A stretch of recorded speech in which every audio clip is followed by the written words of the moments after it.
Love talking about trauma. Right? So how does that make you feel? No.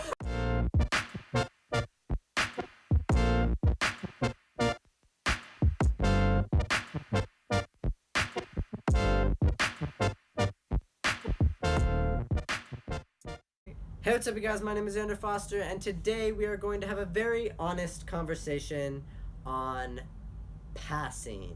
As many of you know, my name is Sky, and I'm a gender queer person who identifies as gender queer. Hi, I'm a man who identifies as a man. Hi, I'm Sky, and I identify as gender queer. There you go. Hi, I'm Xander Foster. Hi, I'm Xander Foster, and I don't identify... know. You interrupted my intro.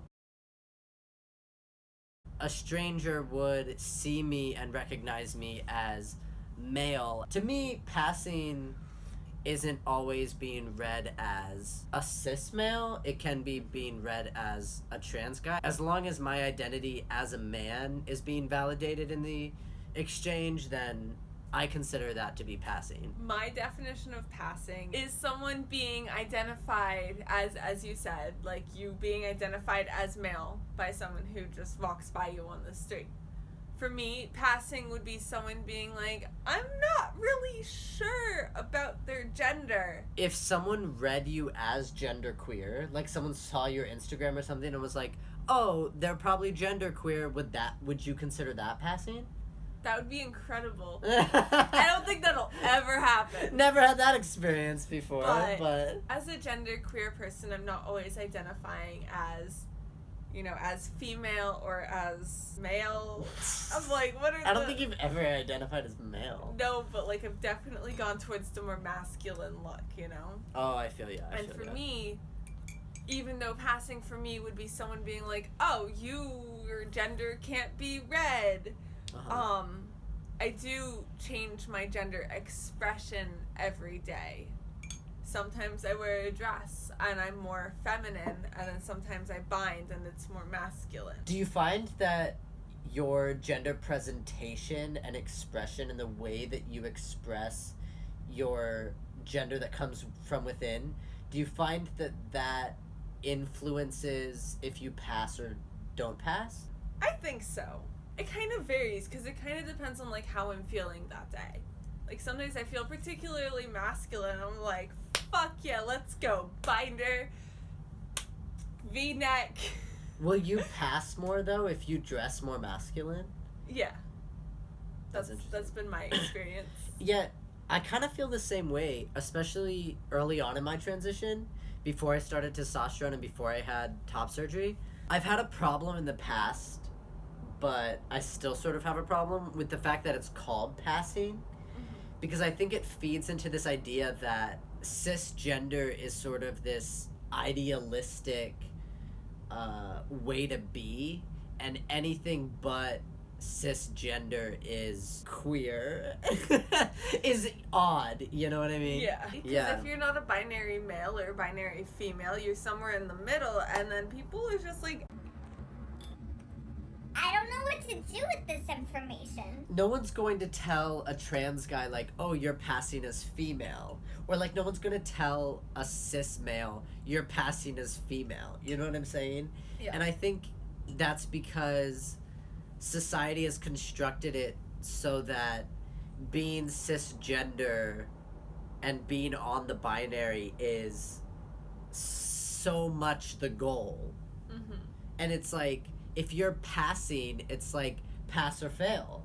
It's like right now I'm passing as male. Yeah. And if I'm not being read as male, then I'm somehow failing. I feel like a lot of that is due to society's need to put people in boxes. So this whole like pass or don't pass thing is like, I either fit in this society or no one will see me as this identity, and then I'm put into the queer label. Yeah, I totally agree. And I think there's also something to be said for trans people who don't feel the need to pass as cisgender. I think today we live in a society where being seen as trans and being read as trans and being treated as a trans person, I don't think most people would choose that, you know? I don't think most people would choose to be treated the way trans people are treated today. And so I think a lot of people reach for that passing as cis because it's easier. Yeah. Personally, because I'm so open with my transition online, I don't have a problem with passing as a trans guy. I don't have a problem with people reading me as a trans guy because in my heart of hearts, in my own, you know, space, I don't view being trans as a lesser identity than if I were cis. Early on in my transition, you know, before I started testosterone, before I had top surgery, if I was walking down the street and someone said, "Oh, that's a trans guy," I would feel like I almost wasn't trans enough, like I wasn't transitioning well enough, or I wasn't like doing my trans duty. And a part of that may have been because you weren't on T and you hadn't had top, and so that's just them telling you that you still appear feminine. Yeah. And so it might be a trigger for dysphoria. It is. It really was. And I think that after I started testosterone, after I had top surgery, and after I obtained this, in the trans community we call it passing privilege, it was a lot easier for me to wear feminine colors, or, you know, buy a shirt that I got in the girls section of the thrift store. There's also something to be said for the fact that it's easier for AFAB people to pass than it is for AMAB people. Like, people who are assigned male at birth, I think it's who have gone through male puberty, Yeah. because of how predominant secondary sex characteristics of biological men are. I think it's a lot harder for people who are assigned male at birth to pass than it is for people who are assigned female. Like, before I was on hormones or anything, as soon as I came out, I got my first binder, I got my first, you know, male outfit, and I started passing like that. And I think for trans women, it's not that easy. You know, trans guys who pass, they just look like they're 5-6 years younger than they really are, but they pass. Forever. Right. Like, I might be read as a 14-year-old guy, but I'm still being read as a guy. And I think for some trans women, they are either read as drag queens, or they're read as gay men, or they're read as trans women. And that, you know, either puts them in danger or triggers their dysphoria, or whatever the case may be. If you had the option before going through, like, your first puberty, would you have wanted to go on hormone blockers? Oh, 100%. 100%. Do you want to talk about that with them? I mean, yeah, I'm open to. Yeah, I'll talk about anything. This guy was like, putting your kids on hormone blockers is child abuse. If you guys are interested, I can make a separate video on my views on children transitioning, but hormone blockers are completely reversible. Once you take a kid off hormone blockers, they go through puberty. So the fact that people say it's child abuse is mind-blowing to me, because you're not doing anything permanent. Yeah. It just blocks it for the time. Yeah, there is something to be said about, like, how your brain develops because of hormones. And so if you're on blockers and not introducing hormones, like, you're just, like, not going through puberty and you're, like, a teenager. But that's for another video. So the first time I ever passed, I was 4 years old. Mind you, I didn't come out as trans until I was 12 years old.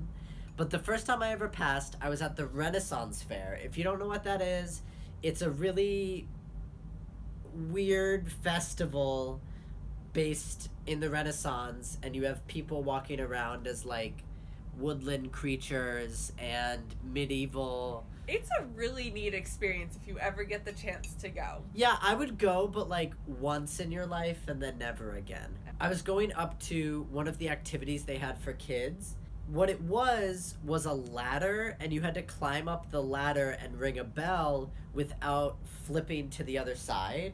So I was next in line, I was, like, on deck, and some girl had just gone, and the guy, dressed in, like, full medieval clothing, the employee who was working the stand, looks at me, long hair, I mean, hair past my shoulders, and he says, "Step up, young sir." And the look on my face, like I just lit up. Oh my goodness, this has never happened to me before. And I've talked to my mom about this experience on a handful of occasions. She remembers it as me looking back at her and sort of, with my body language and in my eyes, sort of asking her if this was okay, that I was excited about him calling me a young sir. And her being a decent mom, a decent human, is not gonna like deny that joy from her child. Yeah. So she just kind of, said, "Go along and try your hand at the ladder." And mind you, I'm not saying it was because I was in gender euphoria or whatever, but I rang that bell at the top of that ladder, just saying. I went to French camp, and I walk in first day, binder, V-neck, and like super short hair. Casual, everyday Casually. sky look. Pretty much. And I walk in, and this is where I met one of my really long-term friends. And I was talking to her about this later, and she said, yeah, until you spoke, I didn't know if you were a boy or a girl. The voice gives everything away. Yeah, it really does. And I have a very high voice, and I don't really care. I'm not gonna make it lower. So that's the tea on passing. If you enjoyed this video, which I hope you did, make sure to give it a like. Leave us a comment, question, or concern down below. And if you want to see more from me in the future, then subscribe. Stay sweet. Having hard times, be there when you're having low times. You help me see the world with eyes open. When you leave, I can feel them both closing. You're